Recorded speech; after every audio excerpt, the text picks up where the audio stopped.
Well, good morning, viewers and listeners, to another edition of CHP Talks. I'm here with a person that many of our viewers and listeners will know by name if they haven't met her in person, and that is Linda Gibbons. And Linda is in Ontario. I'm in British Columbia, and we're going to be talking about Linda's work saving lives at the abortion clinics and what has come out of that over the years. And so, Linda, thank you for being with me on the call today. Really appreciate you taking the time. We wouldn't be able to do this call if you were behind bars, but you have been and maybe will be in the future. But we thank you for taking some of this time and spending it with us. Happy to be with you. So, uh, Linda, you're known throughout the pro-life movement, and most of our viewers and listeners would consider themselves part of that movement. You and Mary Wagner have been in and out of prison for standing, you, in your case, standing on the sidewalk and counseling women as they go into the clinics, often just a silent witness with your beautiful sign, the baby that says, "Why, Mom, when I had so much love to give?" And basically, how did you come to begin doing that work? How did you receive the call? What year did you feel that you had to be making that bold statement, bold but polite statement in front of the abortion clinics? Well, there was a time when I become a Christian, and then the Lord always reviews your life for you, and then you have to come to terms with it. I've written a paper called Coming to Terms, which talks about all that.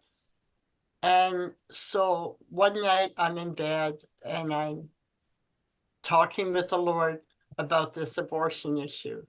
And then I'm in tears. And I said, Lord, why couldn't I have become a Christian a few years earlier? And then I wouldn't have aborted my child. And his answer was to me, you destroyed your child. I gave my child for you for salvation. And then it was after that that I was attending a church, and someone in a neighboring church was showing the video of Nathanson's The Silent Scream. When I saw the barbarity he described of babies being ripped, and if a head was left in, it was crushed. For me, that was very personal. That was like my child's head perhaps was crushed. And it was at that point, it was, you see an evil, and then God's calling you to do something about it. And I believe defending the unborn is my life mission, that I see the unborn children as much my children as my biological children. That if we honestly ask, when does God start loving a child? When the mother decides she's going to keep it? Like, God loves that child from conception. And so we should love them and see them as our own. We're humanity. We embrace humanity. You know. Well, and the scripture says that I am my brother's keeper, that we're supposed to be caring for our neighbor. And of course, every child in the neighborhood is also a neighbor. It's not just the people, the adults that own the house, but these children are our neighbors, and that includes, I agree with you, the preborn, the unborn. So what year was that, Linda, that you felt that call? It was in the like 1977 or something is when I became a Christian. And it was the mid 80s when I started reaching out. I didn't even know there was organizations that were organized. And then I discovered Campaign Life, and they were hugely a blessing in supporting me, giving me direction. And that was the time, shortly after the 80s, that we went into Operation Rescue. And that was a huge movement,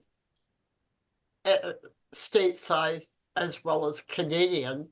But when they came up with these RICO laws and bubble zones here, that sort of stymied the cause. But in my mind, it shouldn't have stymied the cost, only the cost went up. So it's not saying you can't do it, but there's a price to pay. Yeah.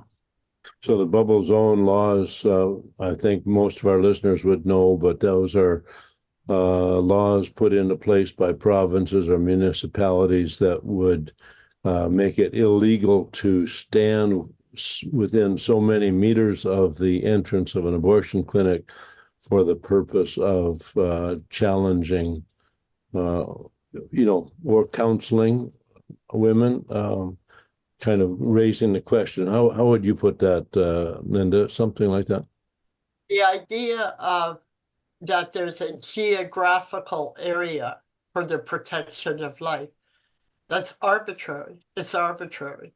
And because it doesn't, if someone was killing their child across the street, the law doesn't require me to intervene, but conscience would say, do something about that.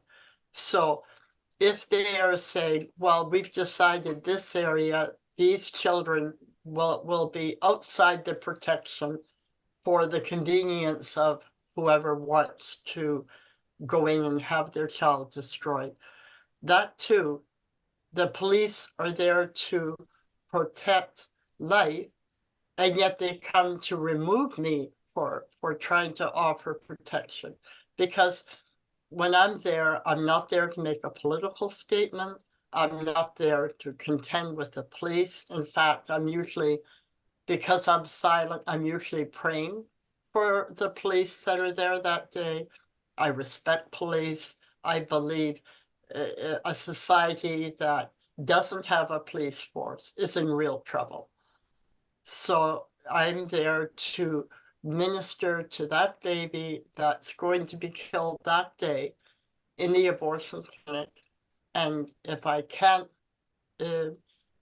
reach that woman, then I can still pray for that child, that child deserves to have someone there concerned about its soul. Yeah.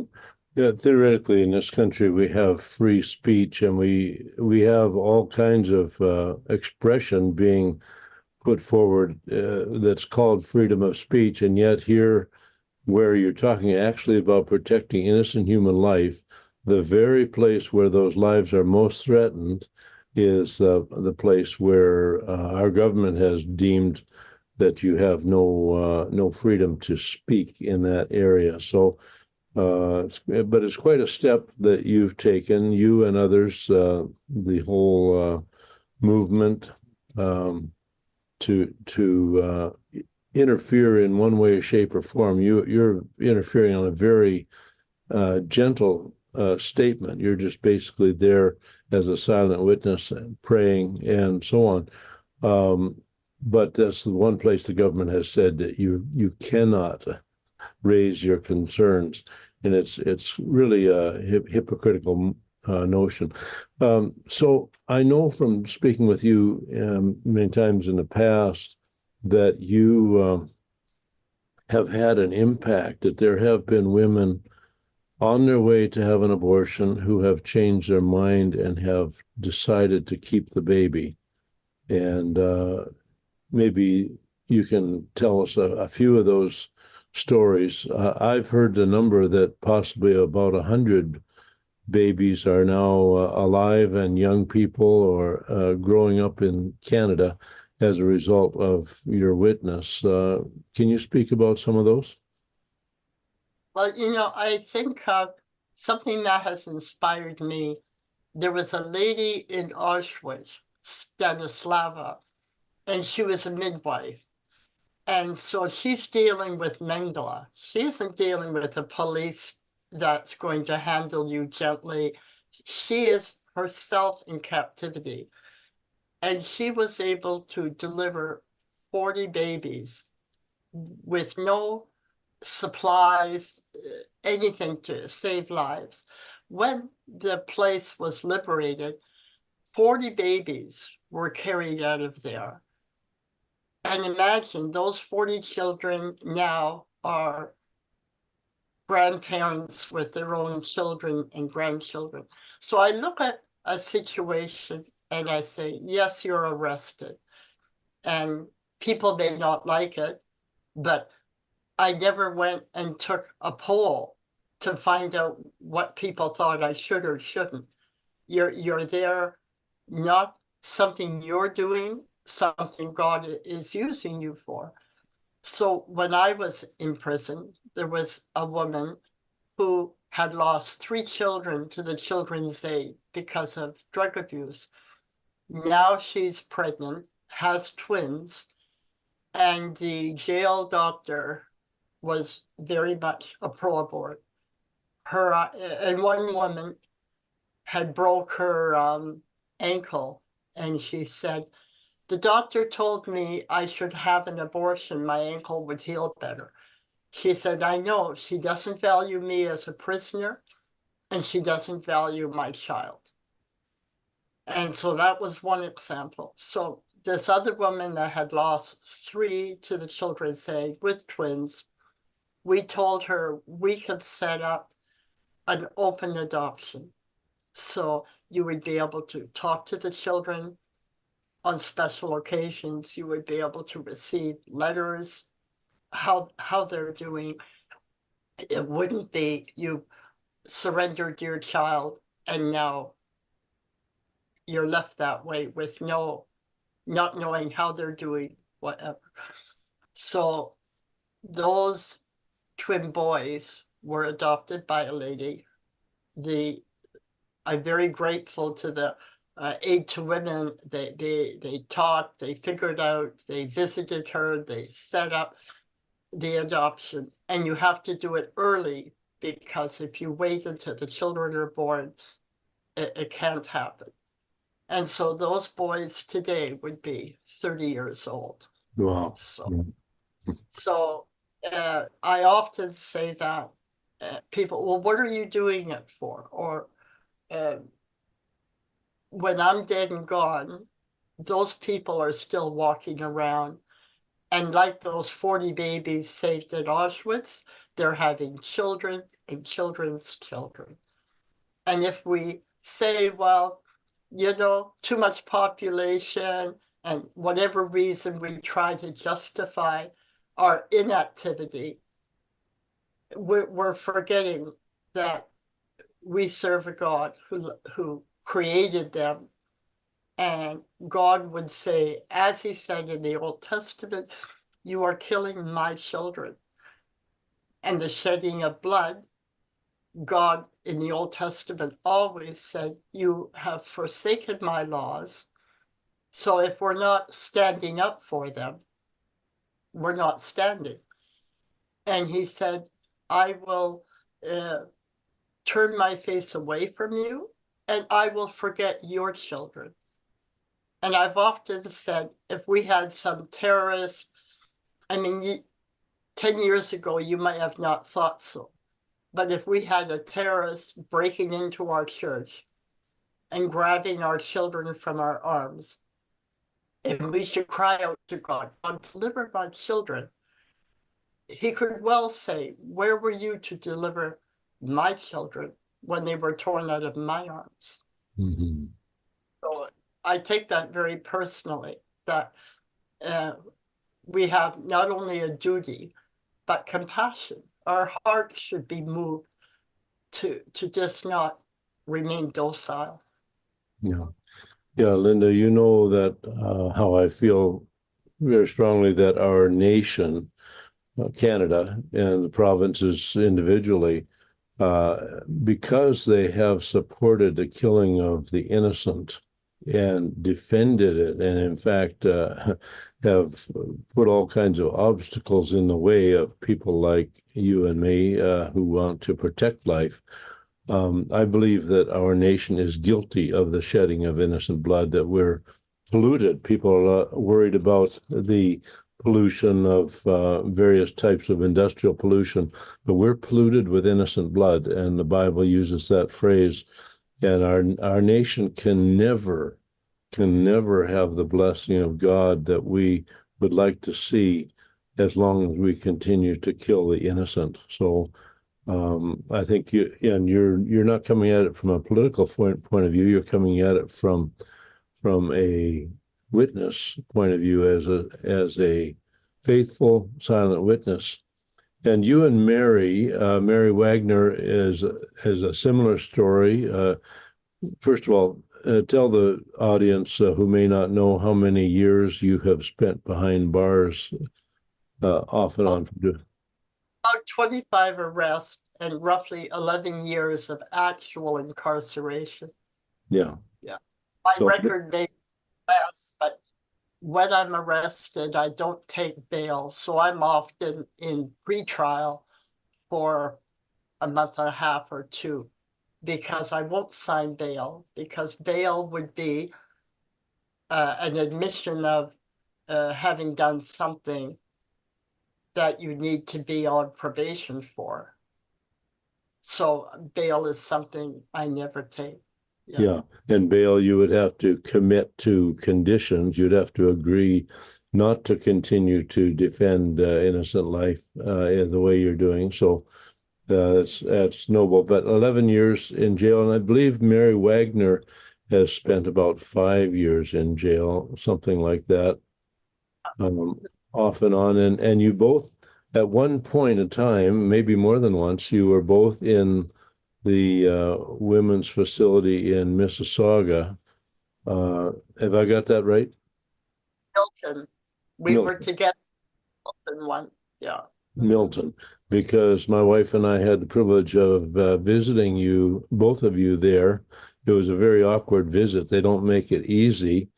You were in maximum security for trying to defend innocent human life. And I know my wife and I were perched on a single stool, trying to balance on a stool, holding on to a short cord telephone through a thick glass. And there you are. And now we have people walking the streets who have actually committed murder, who are guilty of theft and all kinds of other abominations.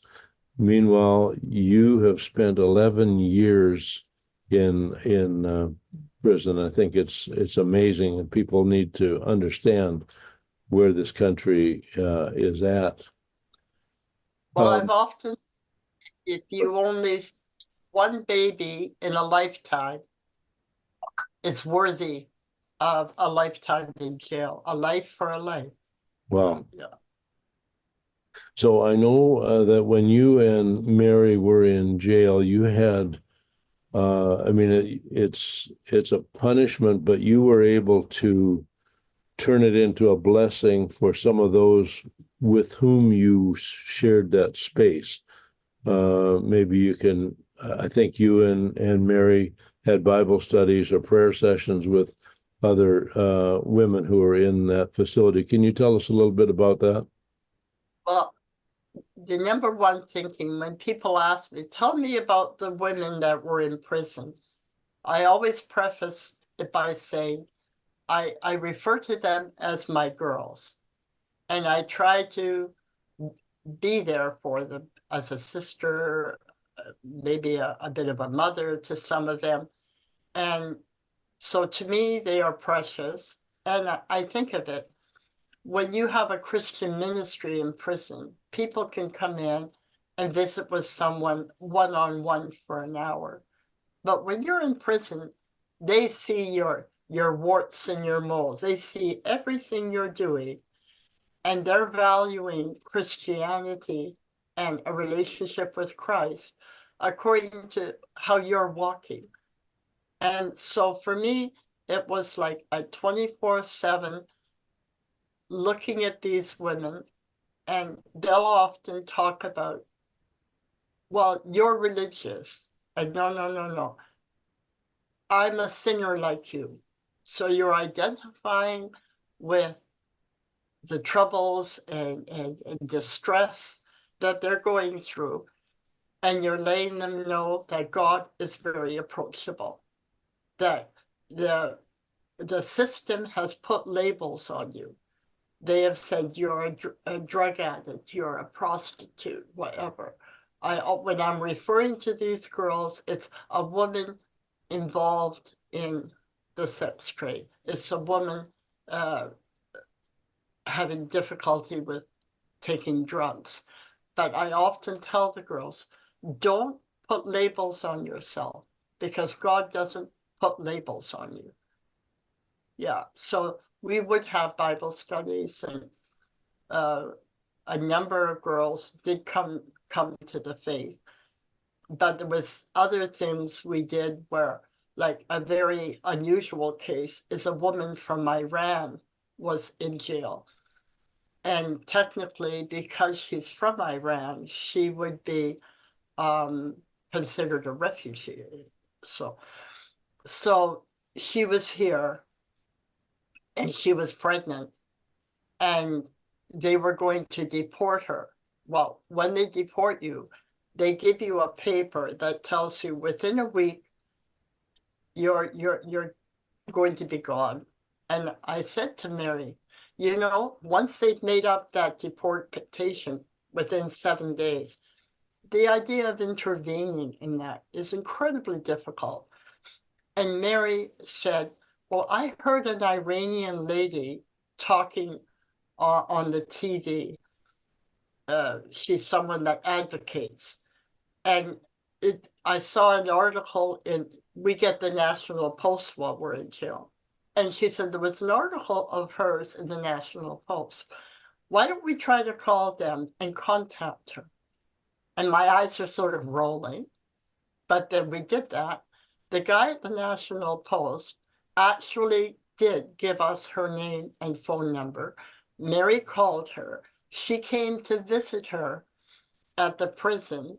Within a few days, we heard the deportation was canceled, and she was out, had her baby. I talked to her after she was out. But this is where Mary Wagner is just a bulldog. There's no stone unturned. When she puts her mind to save those babies, there's nothing unusual that she wouldn't do. No, well, Yeah. Praise the Lord. That's a great story. You also have been, well, I'm going to say a few years ago, maybe quite a few years ago now, we had a conference in the Lower Mainland of British Columbia, and you were on stage with us with Dr. Charles Lugosi, a great lawyer, and so you've been through the court system. Is there anything that any of the court appearances or any of that procedure that you think might be helpful for people to understand? Charles, of course, has been a great friend of the pro-life movement and has worked in the court system right up to the Supreme Court, defending life and defending a philosophical understanding of the value of human life. But maybe you can speak a little bit about your experience in the court system. Well, when we were in the court with Charles Lugosi for Mary's case, they had brought an abortionist in that was at the clinic, and she was giving her testimony. So Charles Lugosi they always tried to say, well, the police were called because we thought they were violent or dangerous. So Charles Lugosi would go through the behaviors, and then he would eventually get them to admit. So that wasn't violent. So it wasn't dangerous. So this is all they were doing. And then he stepped a little further and said to them, why wouldn't you, if you have a clinic, if you say these women should have counseling, Mary's position is that how can they make a decision when they haven't been told any, about who's there inside them? What is there? What's the stage of growth? How does it develop? I mean, then all of a sudden the humanity of the child would speak for itself. And so she said, why would I want to do it? But then this uncovers the big abortion lie. In the Bible, there's a couple places in the Bible where someone says, when you shed innocent blood for profit, for that, then it's so much more contemptible. And her answer back to Charles Lugosi is, I don't need to do that. They know what they came here for. And in other words, business as usual. So it's not about what kind of counseling. It's how many can I get done in a day? Yeah. And some can do 20 abortions in a day if they have a mind to. So then there is no real medical counseling, medical supervision. Abortion has nothing to do with medicine. It's just a window dressing you put on when you remove the laws to make it look, to validate it. And it has nothing to do with true medicine. I agree with you. And I think many people in our country, unfortunately, are not aware of the fact that Planned Parenthood and other abortion clinics and those who make their living in that grisly trade, that they are actually businesses functioning and making a profit on the shedding of innocent blood. And of course, down in the States, we've had the expose that abortion clinics under Planned Parenthood actually selling baby parts. And the government's response down there, as ours in Canada would be, is to punish the person who exposed it rather than to address the issue of people killing babies for profit. But anyway, that's wonderful that you are able to bring that message so clearly to those you come in contact with. Well, it is. It's procured abortion, but it's Frankenstein medicine. Yeah. Like some of these abortions, the research they're doing, that baby has to be retrieved within 5 minutes from the abortion. So it's not arbitrary or random. These are set up appointments where we will come and retrieve that fetus. It has to be within 5 minutes that it's, so some of these could even be live babies. Mm-hmm. If they've had induction because for whatever reason. So this is where it goes into barbarity. Yeah. So, Linda, you've had a rare window the last couple of years where you have not been behind bars, and you've been helping a senior pro-life woman with looking after her, and as she has given herself also to the movement, and so you've made it your task to care for her and what do you see in the future? Like, do you? My friend would come to court for 20 years, every court session I had, she would come to court. When she could no longer drive because of her eyesight, she would take the bus to come down to the court. And I remember she turned 90 in September. I had a court case. My last case was like, I think December or something. And I was getting out in January. And I'm in court. I'm in the box behind the glass. And I'm looking over. And there she is standing up with her little white curls. And I'm thinking, do you know, it's time for payback. She's 90. She needs some loyal care coming back her way. So yeah, I looked after her for 7 years, and those were halcyon years. I just love her, and she's feisty. She had used to counsel 2 days a week when she was a lab technician at St. Joe's. And when she retired from there, then she went into pro-life 2 days a week, attended all campaign life functions, meetings.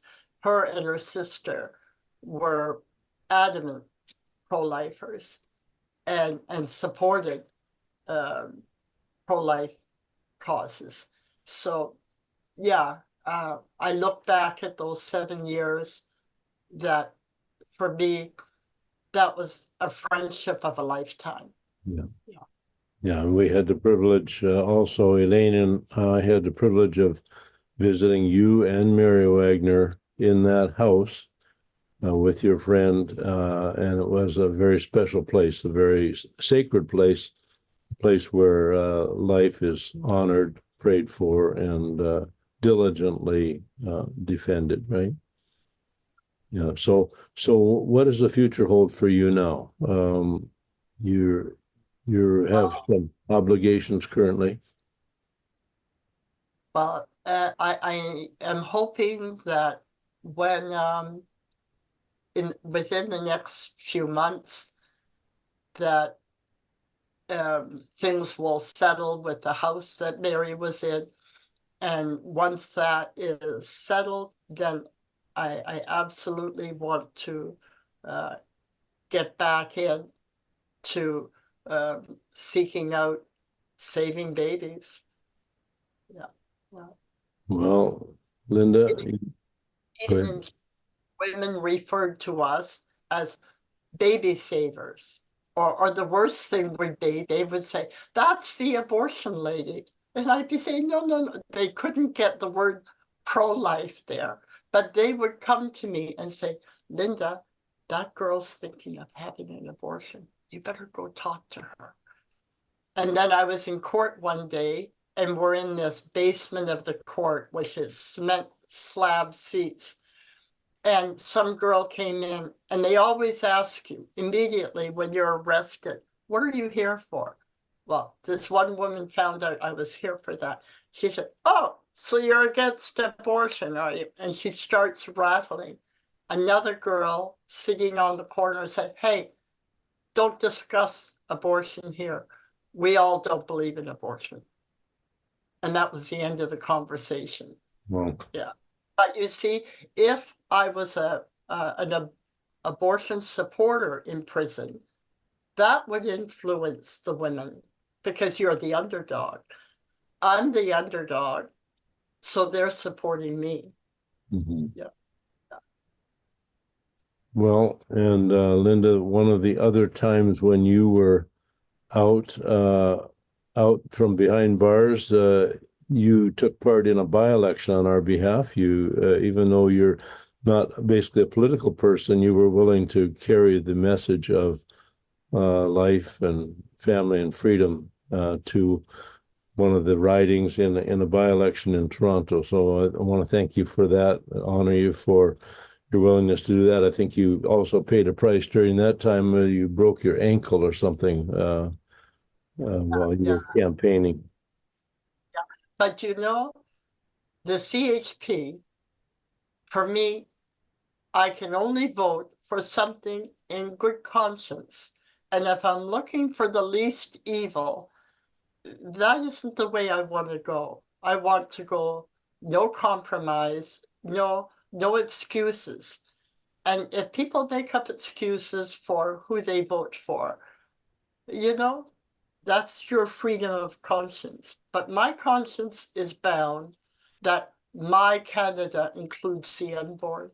So for me, if it's not a CHP, and I'm very disappointed that there isn't more people stepping up, because if we believe in Christian values, I mean, you hear a certain person talk about Canadian values.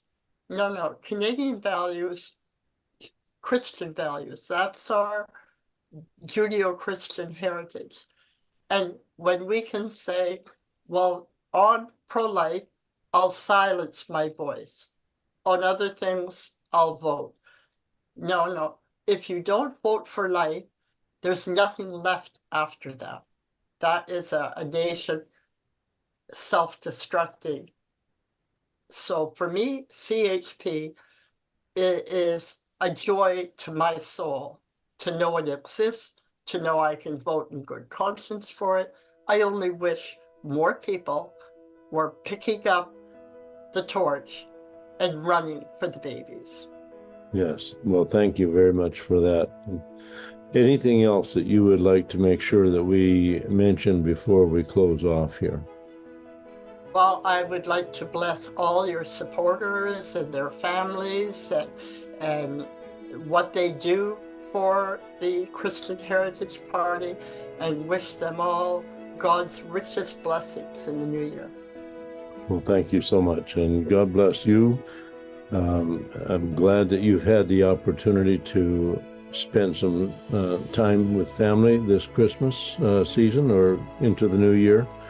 And we certainly will pray for God's blessing over you as you continue this important work of protecting and saving and defending innocent human life. Thank you, Linda Gibbons. Thank you. God bless. God bless you. Bye-bye.